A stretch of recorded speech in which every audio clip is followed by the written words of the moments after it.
Welcome to our social issues discussion.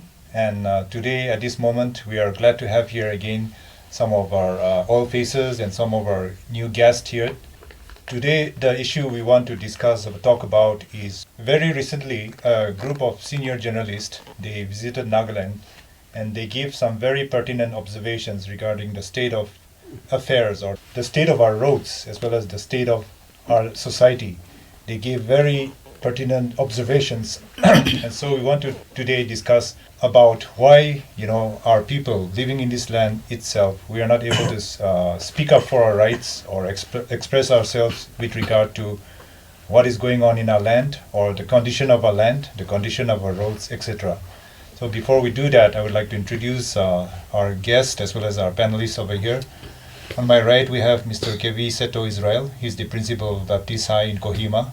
And next to him, we have Mr. Meadow Rako. He's the OSD in the Department of Higher Education. And we have Mr. Okenjit Sandam, the senior journalist and editor of the Northeast Press Service. And we have Mr. Kevi Meru, Reverend Kevi Meru, former pastor and also lecturer at Bible College. And we have Mr. Husezo Rako, who is an author and theologian, a young man.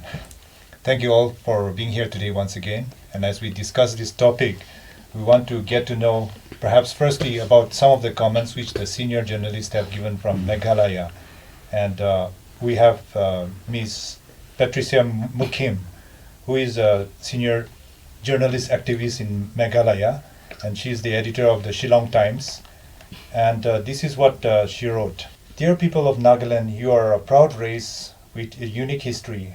Are roads not part of civilization? When will you start demanding roads that are as smart as yours, swanky vehicles and as opulent as the sum of the mansions of your political bureaucrats and business elite? The disastrous stretch, of course, starts from Manja in Assam, and then you enter Dimapur, which is Nagaland's largest commercial hub with a host of swish supermarkets and bakeries. And what do you see? Right outside these modern outlets, the roads are all exposed and dusty as ever. She says, why not a slogan? No roads, no election in 2018. So, this is a very practical observation about the state of affairs of the roads, and there are so many other things regarding lack of development. But regarding her comment, what do you have to say? And why are our people also not coming out enough? Everybody is talking about it perhaps, but are others listening to us? Is it having an impact? That's what we want to discuss. Well, on this issue, many people have raised their voices. We have cried ourselves hoarse. But I don't know whether it's falling on deaf ears, indifference, or somebody is siphoning the money and not letting the work done properly. So those are the issues. And respectfully, we respect the officers, all the bureaucrats and politicians. But I would like to also request them, do something. Don't think about profit on this area anymore. Just do it. We need to challenge them like that. Otherwise, it's a shame. Everybody, this is the first thing tourists comes and they see. And they see, even the Hindu recently, they came to see cemetery and all that, very impressed. Yet I heard she said, isn't this supposed to be a Christian state? Why is the road so terrible? Mm-hmm. It's a shame. And I would say it's a very painful to hear, but all your failures, if enough money has been spent and you're not doing your job, then you're persecuting us every day. We're suffering every day. Whether when you're going through your security escort and all that, you feel the pain or not, but we're feeling pain every day. This is emotional pain and physical pain, and shortage of the lifetime of the vehicles, extra repairs and all this. We're poor people. We are difficulty to spare, but for you, there's nothing. You can buy 3-4 vehicles and give it to friends, relatives, no problem. But let's do something about the road. Okay, so please take it with a good heart and a grain of salt at the same time, because I'm speaking the truth. I respect you, but do something. Wake up. We need to wake up. That's we can go from there. Yes. That's very true. That's very true. But you see, even some months back, bridge collapsed in the referral hospital, that area. So people died anyway. Unfortunately, many innocent people died. Then even Nagaland, there has been a lot of warnings and advisories have been given, but it's still going on. So today, I met some engineers, some very high-profile engineers. I said, "What you people have been doing this?" They said, "We are doing something." I said, "What? Are we waiting another incident like what we had seen in the last time?" So, see, it is not that we have not been complaining of what is happening in the state. It's the question of this government is not doing. They just remain just a dead ear, I think. It's a very sad that, see, I have been telling that, do we have the government? I always ask this question. The way we have been witnessing today is something like we don't have a government. We do not know what they are doing, what they have been doing. I don't know what department is, what they are doing in their own areas. It's something like there is no government at all. And unfortunately, this has been completely, brought into an unprecedented confusion because of crisis within the ruling party anyway. That has been, crisis after crisis, crisis after crisis. And they have been totally neglecting the areas which had already been neglected actually. It's a very sad affair actually. So it's a very friendly why is it? I mean, don't they care? I mean, like Reverend KV said, we have been now talking about it so many times and crying ourselves hoarse.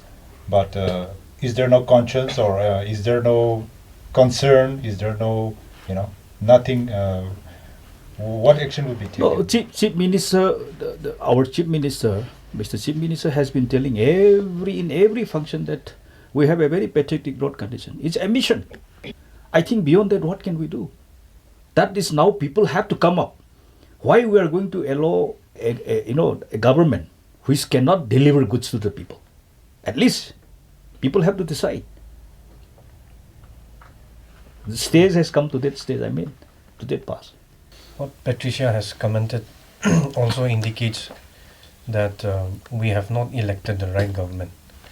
So at the end of her letter, she has written, if no roads, no election in 2018, also sort of indicates that we, even as public, are also not electing the right people to lead us. And so what are you going to do about it in 2018 is also the Chief Minister, the good thing of the Chief Minister is he's admitting.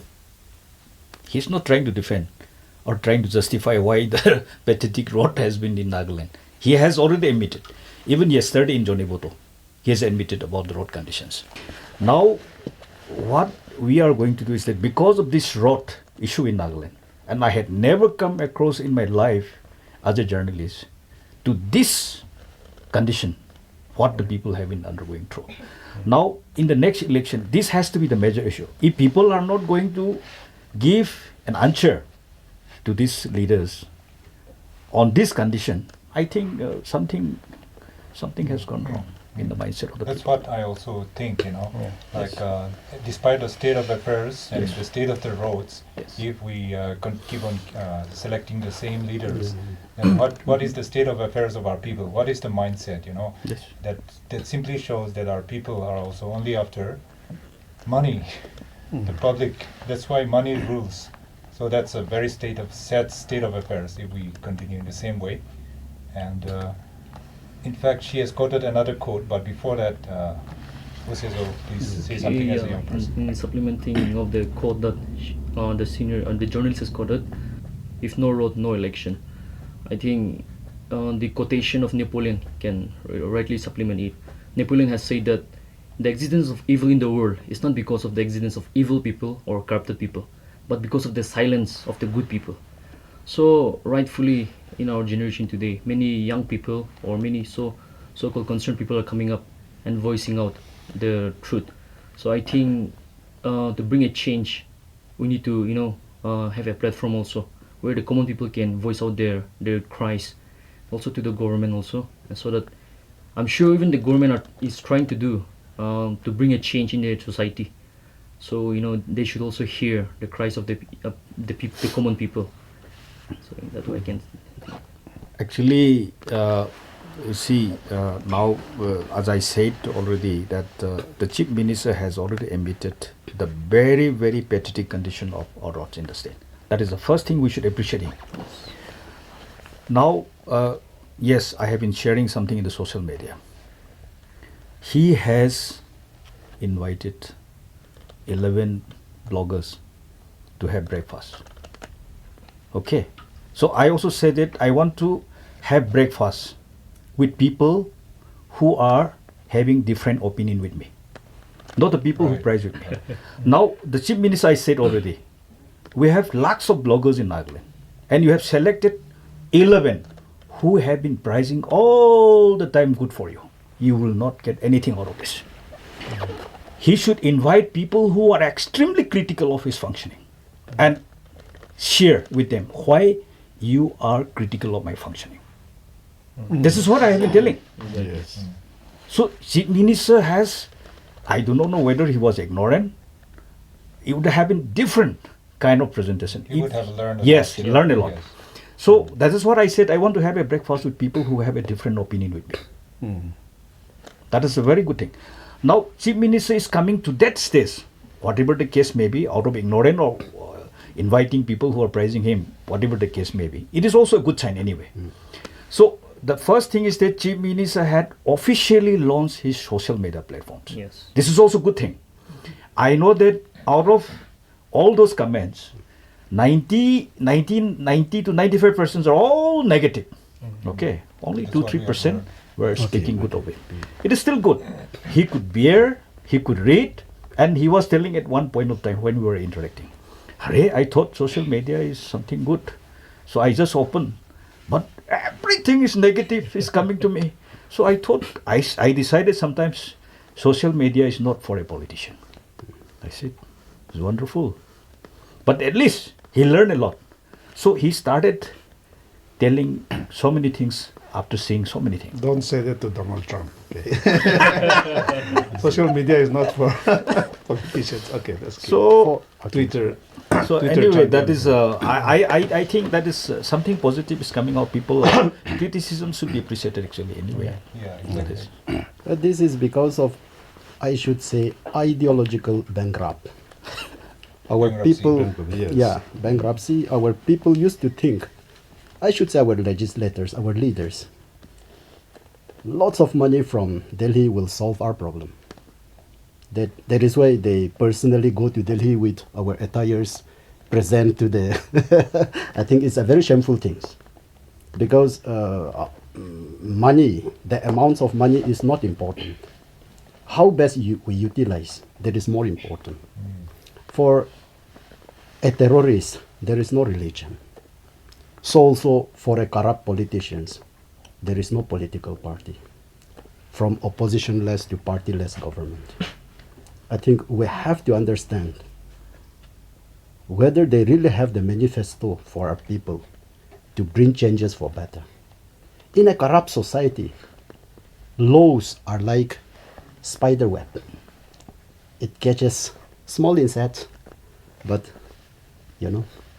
big animals walk freely. Free.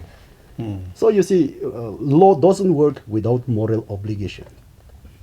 So the world is in danger, not because of the devil, but those of us being silent, just looking at let the devil do what they want to do. Yes. So it is high time that we raise our voices against the wrong things happening.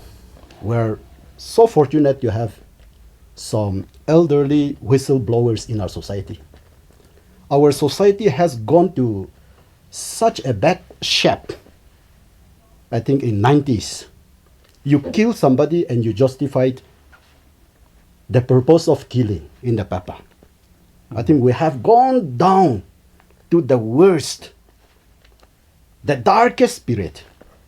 And now we are so happy that because of, I should say, one-man army, or the so-called social whistleblowers. Now, most of the factions, they're afraid to speak out why they killed So I think some prevention has been done. So we expect better things to happen. So because of the voices of some courageous people, I think we are also changing for the better. In fact, the best is not happening. We are just on the road. We are just on the way. And dealing human being as such, there is nothing ultimate. Because human being is such a complex animal. Therefore, changes to take place, we have to firstly change the mindset. And to change the mindset of a people, we have to firstly change what he or she thinks. And in order to change what he or she thinks, we have to change what he or she does. It is not that we are not knowing the bad things happening. We know, but I think we are not doing. And what is most important when we talk about corruption? When we talk about here, corruption means turning the sound system into an unsound one, or disturbing the orderly system into a disordered one. I think in our daily life, all of us were corrupt in some way or other. Because God has given us two things to every human being. One is to know what is right and wrong. And the other is 24 hours for all of us to do what is right. I think all of us were corrupt in one way or the other way, not using the best of that 24 hours. So even that also may be corruption. Yet, whatever we do, as I said, law doesn't work without moral obligation. So the moral obligation, in whatever field we are, it is not that we shout at others of the wrong things happening and forget ourselves of the wrong things that we are committing every day. I think the wrong things, whatever is happening, is the accumulation of the wrongs of each individual, each of us. That is where we produce the system, the society, the leadership that we have. That is why the other day I was just thinking that the political crisis happens. I was just saying that, you see, they go here and there, even the so-called legislators. I was saying that this is just a simple reflection of what voters do during election. So, you see, what is happening in the above, we should not always blame the politician as such, but we also should take the responsibility of what we can do as an individual. If not, if we just keep on blaming the wrong that others are doing and we ourselves fail, then we are also together on the road to hell. Therefore, what we have to do is we have to really speak to ourselves, listen to our own personal conscience, so that in whatever small way, in whatever small professions we are, we need to be faithful so that others will see the beauty of the life and change will happen. That is why we have to change ourselves to see what changes we want to see, as Gandhi said. You have to be the change you want to see. You're right. Yes. And we are, I mean, the present state is the accumulation of all the wrongs, everybody is equally responsible, sort of, yeah? That's what you were saying also. What is the positive kind of thing what we can discuss? I mean, worked out. We have reached such a situation where it's very difficult. Everybody is, the government is not responding to complaints lodged by various people. It's not that the one journalist coming from outside saying that there is no sign of complaining. It's not like that, as Reverend has already stated. What is left for us to do it?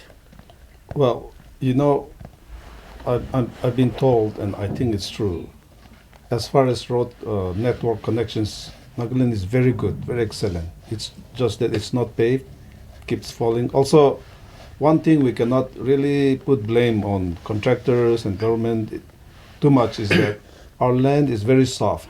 You build a nice road, it sinks, it collapses.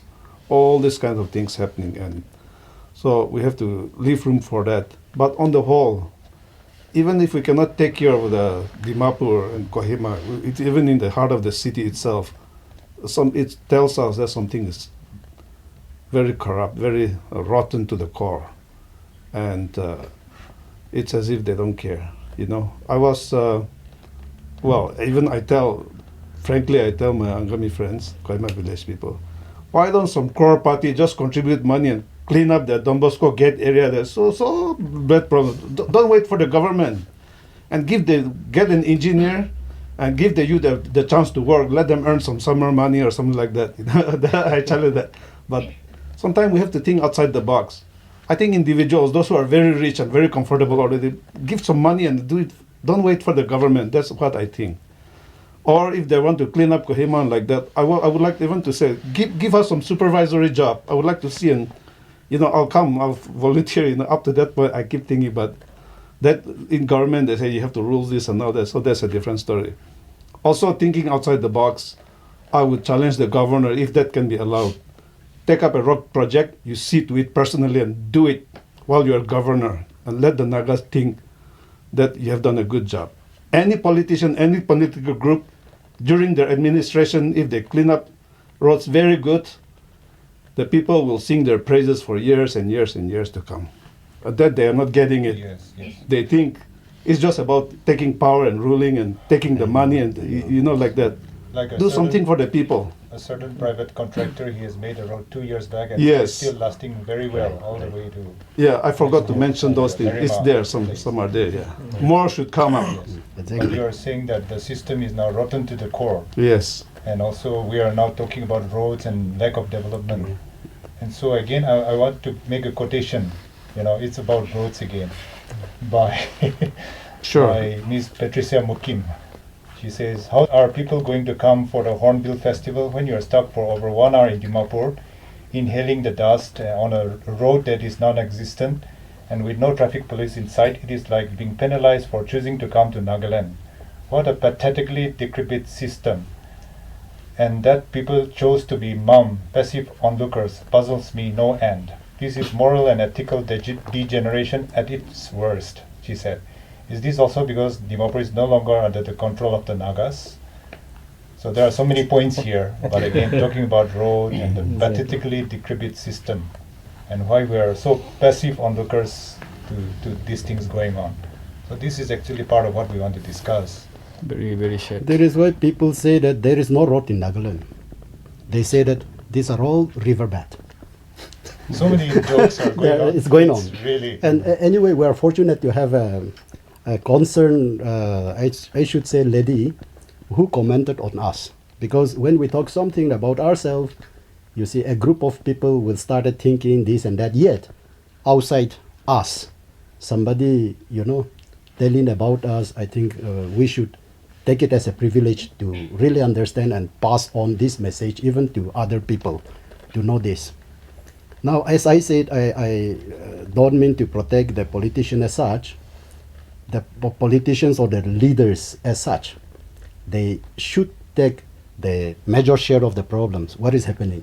Because whatever major things to happen, the political will is the most important. But what is happening in Nagaland during the election? People used to think that election as an investment.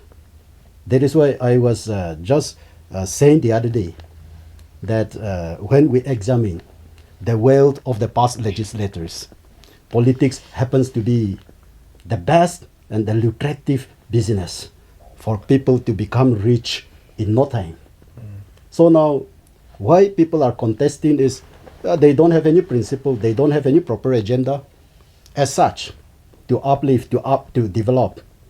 But they just buy votes. They think that this is a very good investment so that they will do business with the machinery to become rich. I think we have to really tell people not to vote according to the amount of money that we received, but we have to really examine the manifesto, the program, the agenda that the candidate has. And some of us, we should organize so that we bring a master plan. Ask a politician, what is your plan for 5 years. They should submit, they should write. And intellectuals, we should propagate the positive agenda that our politicians have and vote accordingly. If not, at this moment, if we keep on voting according to the amount paid, I think this problem will continue. So in 2008, no road, no election, no road, but there will be an election. So I think we should take it as an opportunity that we elect a better person and condemn the person, the parasitic people without agenda, just sucking our economy. People have the power. We can do it. Yes. Instead of just raising the slogan, will not bring changes, but we have to add. I think opportunity is on the way. So the option is we destroy these corruptions or corruptions destroyed us. The choice is ours. They have been going around telling the politicians, telling the students to be agents of change. I think that's a good message. We can also convey it back to them. Why don't you politicians become agents of change? You know, I think if they become agents of change, a lot of good things will happen in Nagaland. I think that's the way it should go. And we see, sometimes it's a joke, okay? We see places that belongs to that minister. They're building their own paradise here on earth. So we joke, you know, are they not thinking of going to heaven or something?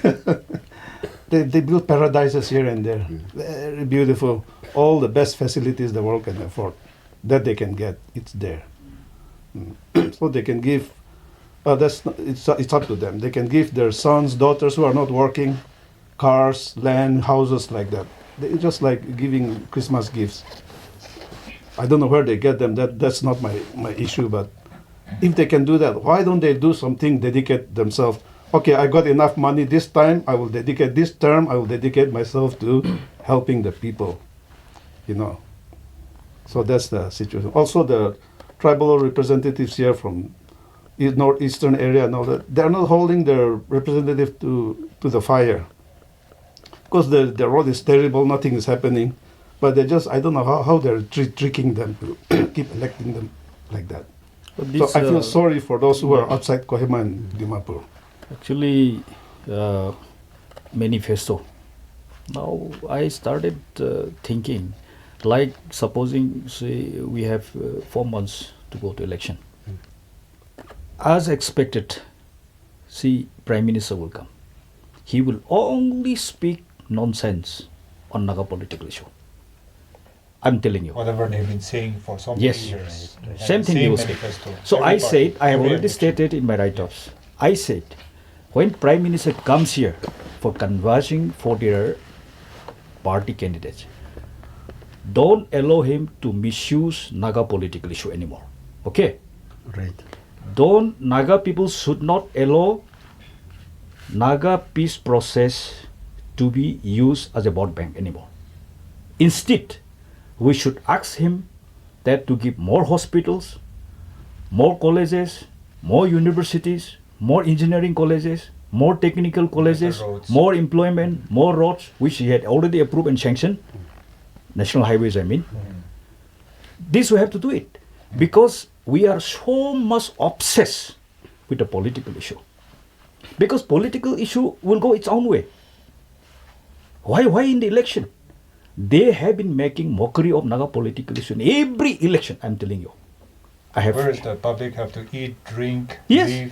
live their lives. And So the how is moment, this- even our own candidates should not allow, we should not allow them to speak on Naga political issue. What is all this tamasa and drama in Delhi? They said the solution should come before Christmas. How? You should convince me first. Because the other day only 6 groups had only 2 rounds of talks within a month. Whereas another group has almost 20 years of more than 100 rounds of talks. Expecting another few groups coming in and at least they have the formal talks, just opening only. Just we are only talking for the settlement of the issue. That is fine. But out of the way, you cannot just simply say that this should be resolved before Christmas. It is not something we are not going to believe everything on this. Now, See, election is coming, Prime Minister along with his all central, ministries, the Home Minister and another ministers, the Honor Minister will come. They will speak the same language which they had already spoken in Manipur in the last election. Okay. Yes, I had already focused this in my own book also. They will say the same thing, maybe slightly different. Are we going to believe this? Now time has come for us to ask development, and we should speak on the face of the Prime Minister that don't ever misuse Naga political issue for your vote bank. You just give this development. We don't have medical college. We are yet to have medical college. It's a very unfortunate. And 52, 53 years of statehood, we are yet to have. No. So this is a real thing. Let the Prime Minister know that we don't have medical college. Let us see how far he's going to react. Now, coming election, I feel that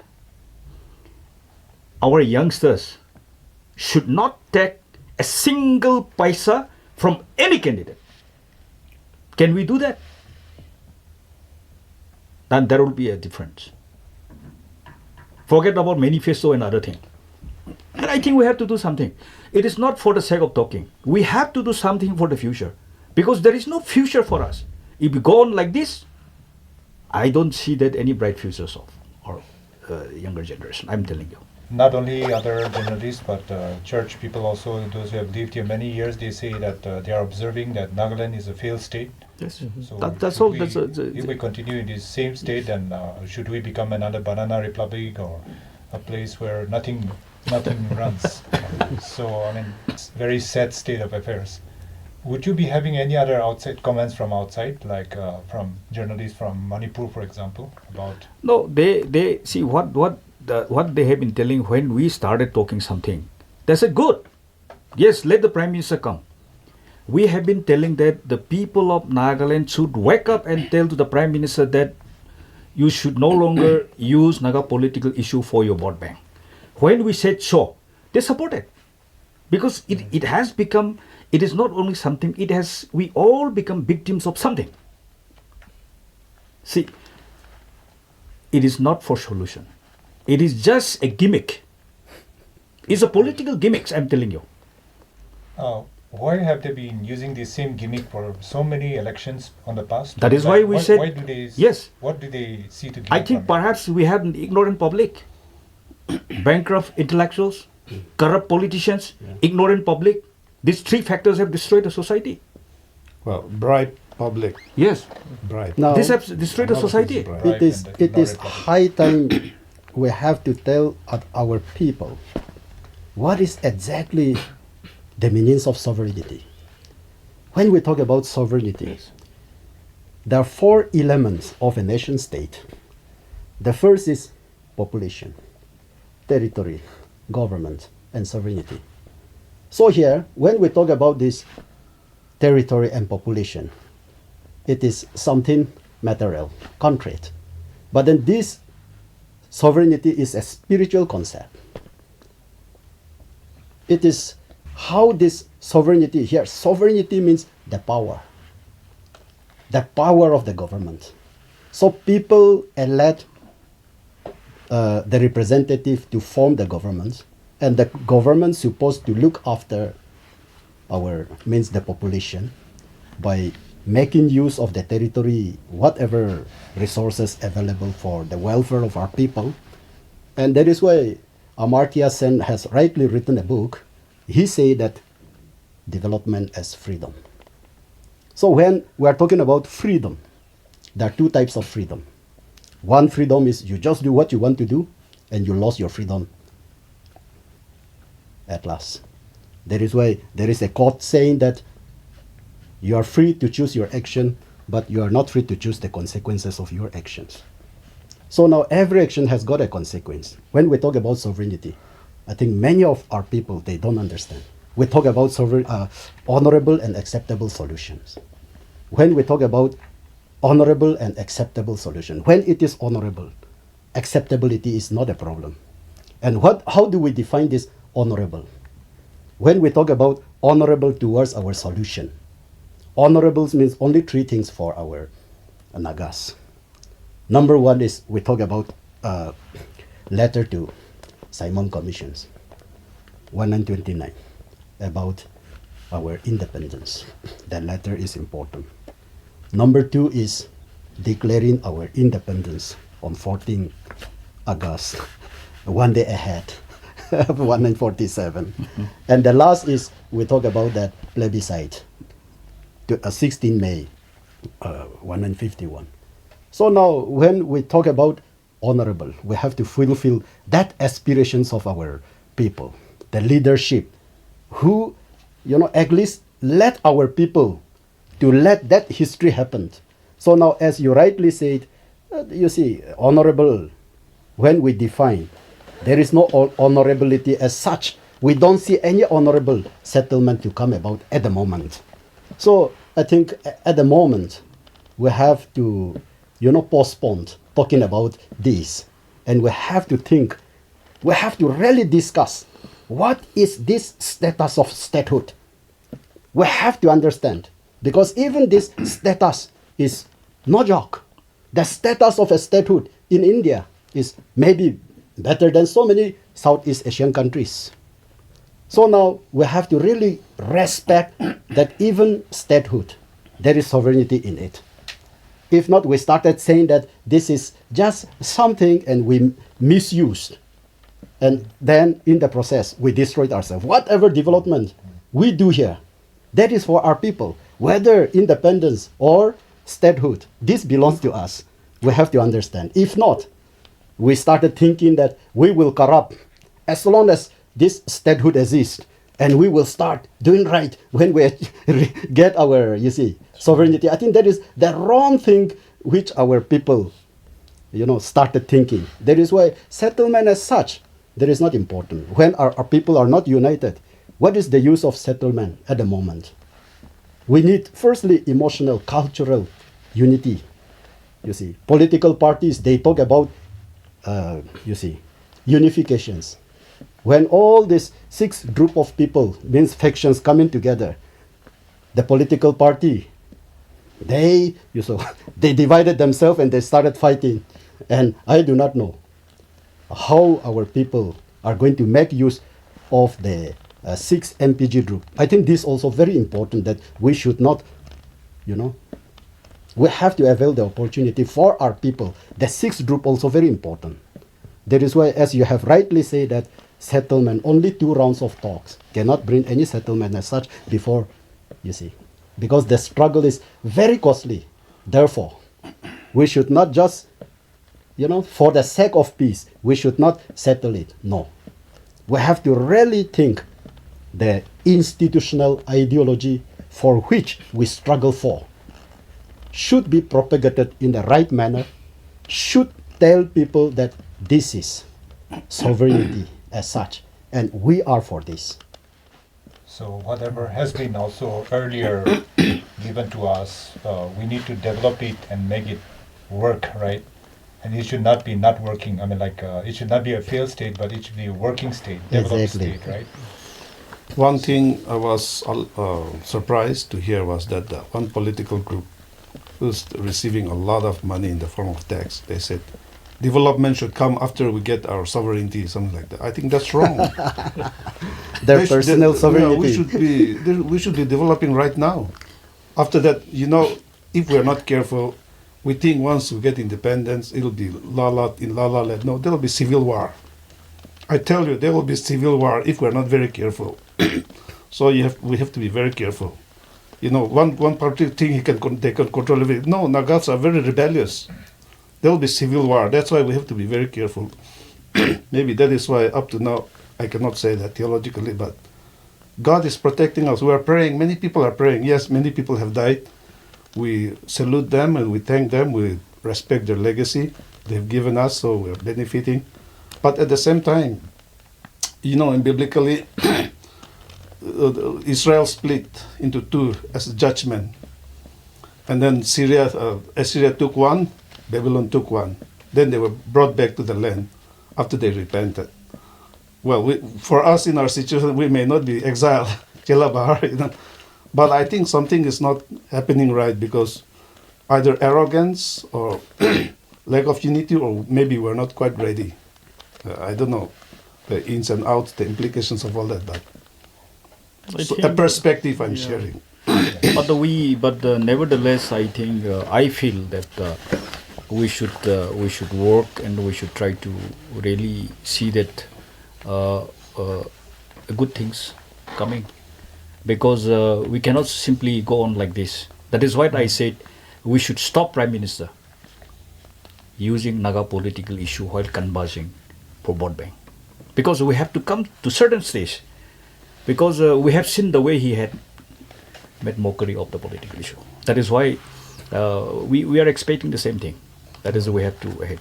And I think the present generation, I think altogether not bad. There are good people still. I think I have seen many, because some few months back people the way they use language in the social media, then after 2-3 months I have seen that they have improved a lot. They realize, Okay. because see, social media, you form a group, a kind of group in the social media.